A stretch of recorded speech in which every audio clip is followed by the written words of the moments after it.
Hai Sobat Horor, kali ini aku bakal ngelanjutin cerita dari Jikumonya, apalagi kalau bukan petak umpet. Nggak usah basa-basi, langsung aja kita mulai. Jadi Sobat Horor, di cerita kali ini kita kembali dari sudut pandang Dadang ya. Oke, next.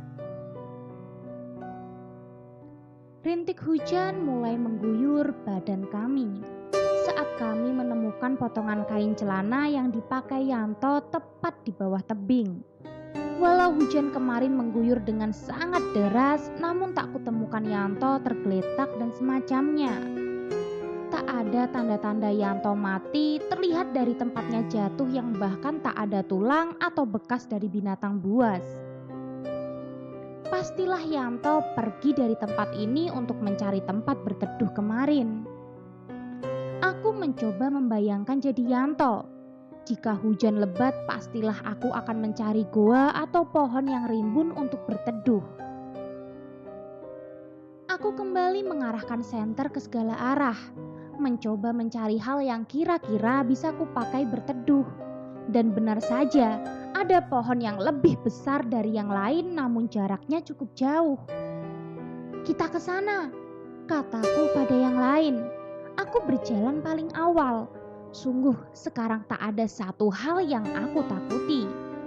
Mungkin karena rasa marahku yang amat sangat karena dibohongi Maya berkali-kali. Atau karena pencarian yang dipersulit oleh rintik hujan yang membuat tanah menjadi basah. Dan juga Banyu yang ketakutan dan mendadak lemas. Membuatku harus mengeluarkan tenaga ekstra untuk membuatnya bisa berjalan cepat. Hati-hati Cep, jagain di belakang ya, tanyaku memastikan saat akan melewati sungai. Siap, kata Cecep. Kulihat aliran sungainya tidak begitu dalam, hanya sebatas lutut yang berarti. Rin! Teriak Cecep. Aku pun berbalik melihat Cecep berusaha mengeluarkan Rina dari dalam air.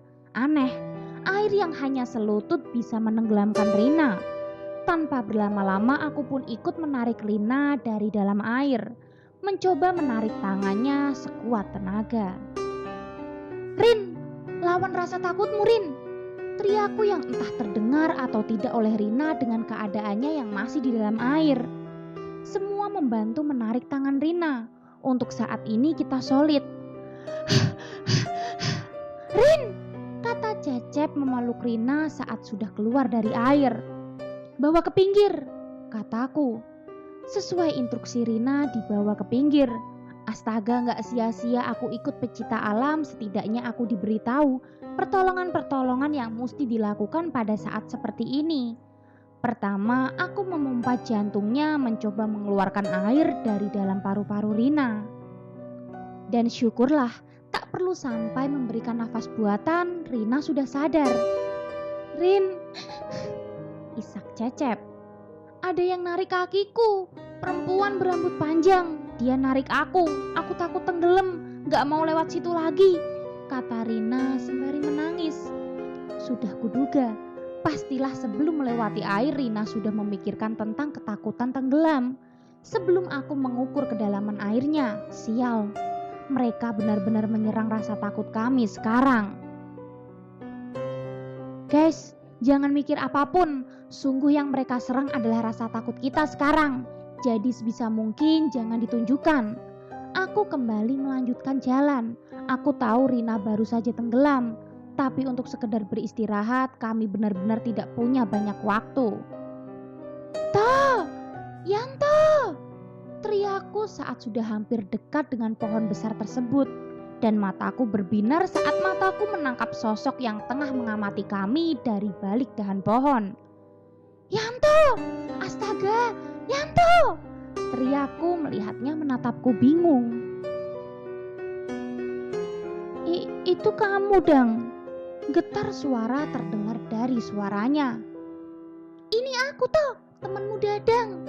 Kulihat Yanto mengusap wajahnya kasar, lalu turun dari pohon dengan cepat, secepat aku merengkuh badannya saat sudah berada di hadapanku.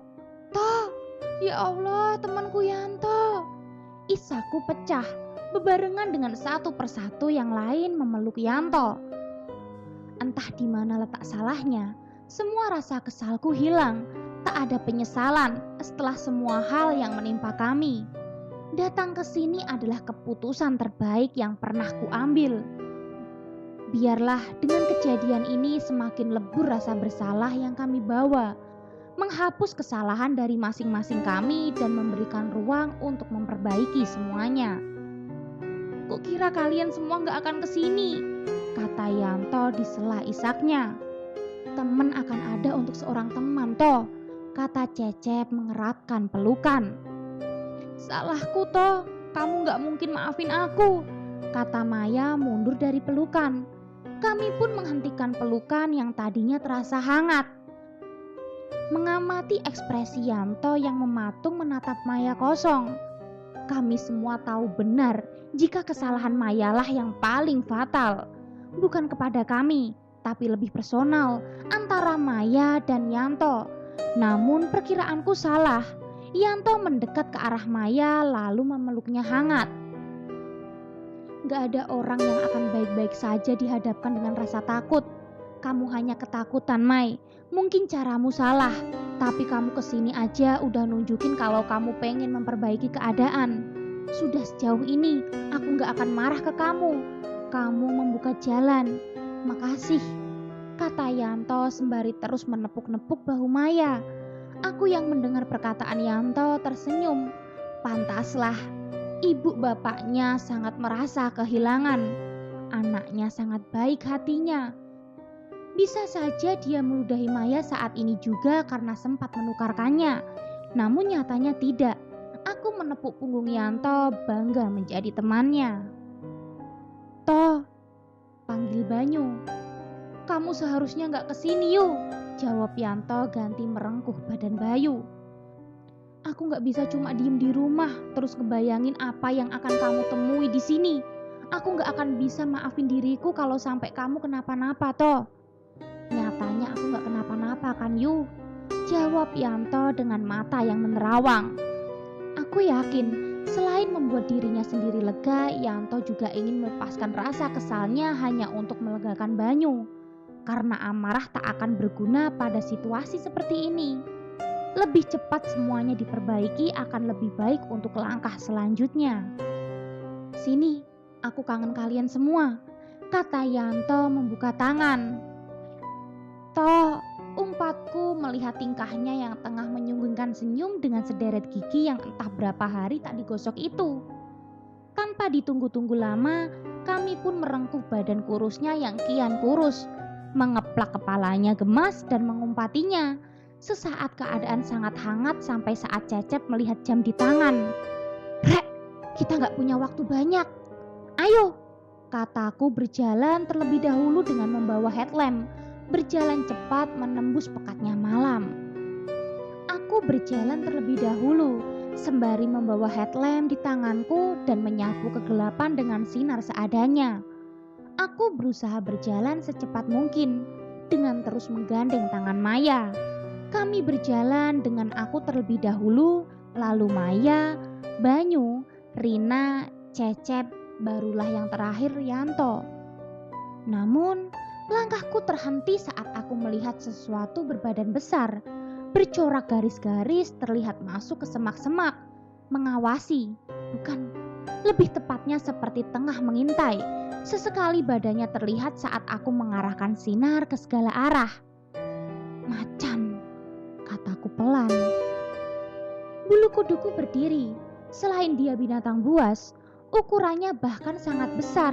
Seakan bisa menampung kami semua di dalam perutnya. Kenapa Dang? Tanya Yanto karena mendadak aku berhenti. Macan, kataku. Tetap jalan, dia bukan ancaman. Aku mengernyitkan dahiku, menyimpan tanda tanya kenapa Yanto begitu yakin dengan apa yang dia katakan. Namun karena kita tak punya waktu, aku pun tetap melanjutkan perjalanan. Namun harus kembali berhenti saat Rina tak mau melewati sungai. Dang, aku gak bisa, kata Rina pelan. Terlihat jelas di wajahnya ketakutan yang teramat sangat. Bahkan bajunya pun masih basah. Rin, percaya, kamu aku pegangin. Please, kita nggak punya banyak waktu, kataku memegang tangannya dibantu yang lain.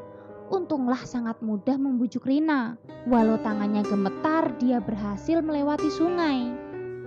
Namun rasanya ini tak akan mudah melihat hujan yang semakin deras. Terus jalan, teriakku memecah suara hujan.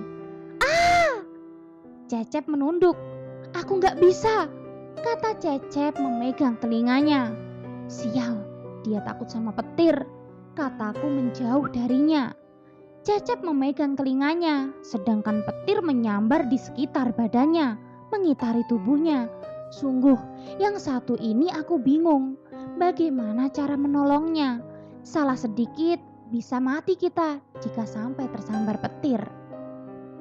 Cep, lawan rasa takutmu, teriakku. Namun alangkah kagetnya aku melihat Rina berlari menembus petir itu. Brak! Suara kencang tamparan Rina di pipi Cecep. Sadar, ayo pulang, kamu gak boleh gini, ayo pulang.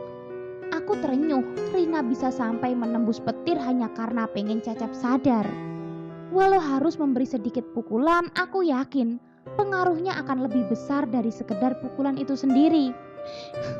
Aku gak mau kita gak pulang, aku mau pulang sama kamu, aku capek, isak Rina.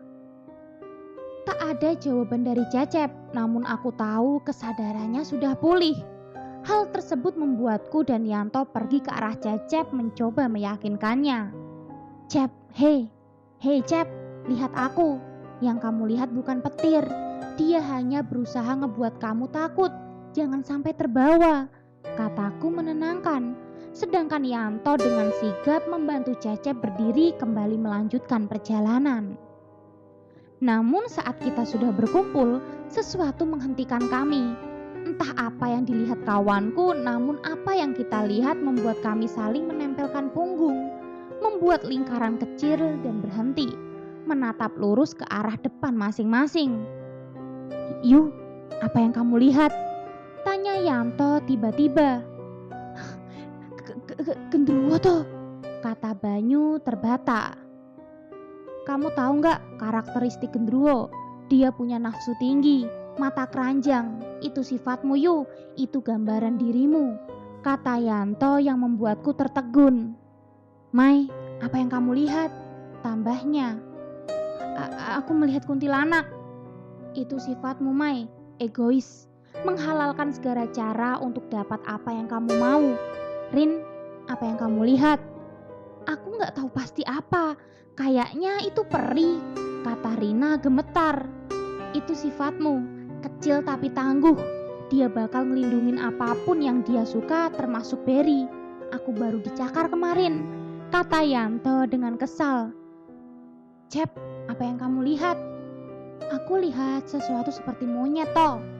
Monyet termasuk hewan yang penyayang, namun tamak. Dan yang terakhir, apa yang kamu lihat, Dang? Mau. Aku gak perlu jelasin banyak, Dang.